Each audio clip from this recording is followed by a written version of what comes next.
up, everybody? We're back with another set of lenses, one that I am very fond of myself, and that is the new DZO film Vespid 2.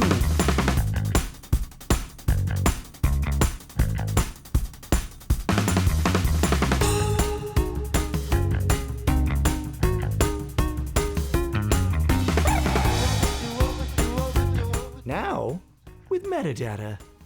And I think that really is the biggest thing on these new lenses, is 5-pin LEMO data as well as built-in PL metadata for all of your iris and, it's Cook Eye technology, so should give you focus and iris markings, which is very useful in today's modern age doing volume and whatnot. I think the biggest disservice with these lenses is they decided to call them Vespid 2s. I find this similarly stupid with the Zeiss CP3s, and they just keep numbering up. I feel like if somebody doesn't like a set before, just numbering it up doesn't necessarily change the stigma of that lens. And I feel like the Vespids were hit or miss, similar with the CP2s. When they went to the CP3s, a lot of people wrote them off because they were just newer, but everything changed. They were much better lenses in every way. This has also happened, and this has gone from a set of being okay, it's a great budget lens, to now being one of my favorite sets that is available on the market. And that's with all the detuned, the rehouse, whatever. Honestly, I think this might be the most versatile lens you can buy in 2025 without breaking the bank. So let me explain myself and get right into it. Right off the bat, this is a 6-lens set of VistaVision covering lenses. So we've got an 18, a 24, a 35, a 50, a 75, 85, and a 105. They're all T19, which is plenty fast, especially shooting VistaVision. And honestly, a lot of these will even cover the new Eterna sensor in OpenGate. So that's crazy. Metadata, this footprint is so small. This is, for what this is offering, kind of bananas.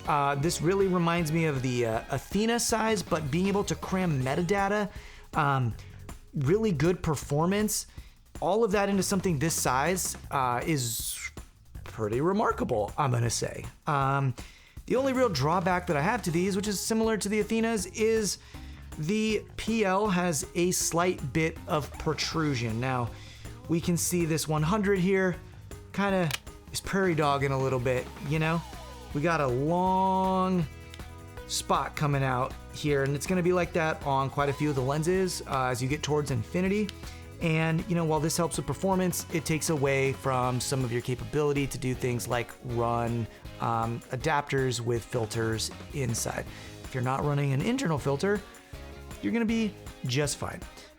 These really, if the Athenas didn't fit on something, these probably won't either. They are so close to the same clearance as the Athenas, and that's really my only downside. Are there other things that could be done to these? Sure, I guess, why not? But for me, if I just want to own one set of lenses, I want something that is as versatile as possible. And this lens, as you'll see with some of the footage here we're playing, it's sharp while still having some vintage characteristics, some pleasant flares, some streaks, a little bit of kind of veiling glare. It keeps it interesting and subtle and ethereal feeling while still performing very well and still being very sharp when you need it to be, which is great because that means you can throw any filter you want in front of this lens and you're gonna be able to control the amount of contrast or saturation or softness or bloom that you get out of your filter. And that is something I really love. I like a lens to be versatile, and that is this. So we're just gonna look at some footage that Galen shot on a recent trip, as well as some other stuff we shot around here, and then we'll catch back up with you for the studio test.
Okay, there you have it. As you can see, this was shot on Pixis 6K and still looks absolutely banging.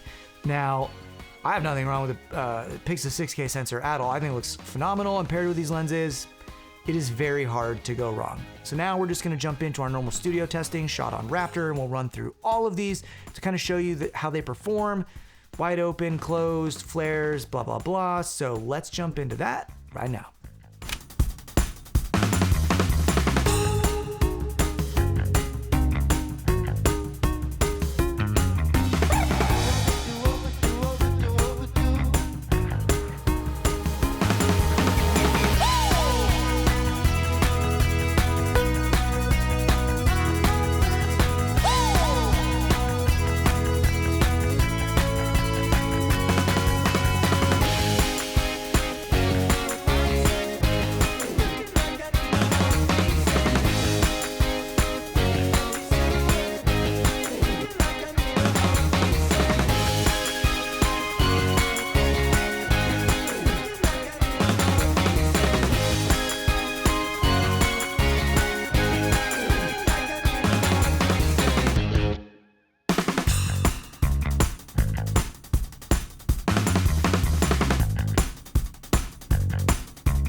there you have it. The 6-lens set of DZO Vespid 2s. Honestly, not a whole lot of cons. A really solid upgrade from the original Vespids. Now the price. Let's talk about the price. Probably should have talked about the price earlier. These are honestly about $1,000 a piece. If you buy all 6 lenses with a case, you're running right about $6,300, which, look, if you're just gonna spend some money to have a well-rounded set of primes that work Super 35, VistaVision, full frame, doesn't matter. This is a great spread of focal lengths to be very usable on any format, that are lightweight. You can run them on a gimbal, that have just enough modern, just enough vintage. I think that is a steal for the price point. And a T19 doesn't bother me at all. So with that, that is the DZO Film Vespid 2s, and the price is pretty affordable at $6,300 US. Now, if you're looking for a set, you can actually order these directly through us, as we're a dealer for DZO Film. And sometimes we have some friendly pricing, so it doesn't hurt to check in with us if you're trying to shop for the best price for your Vespid 2s. So with that, thanks a ton for watching. And remember to like and subscribe to our stuff, and we'll catch you on the next one. Have a good one.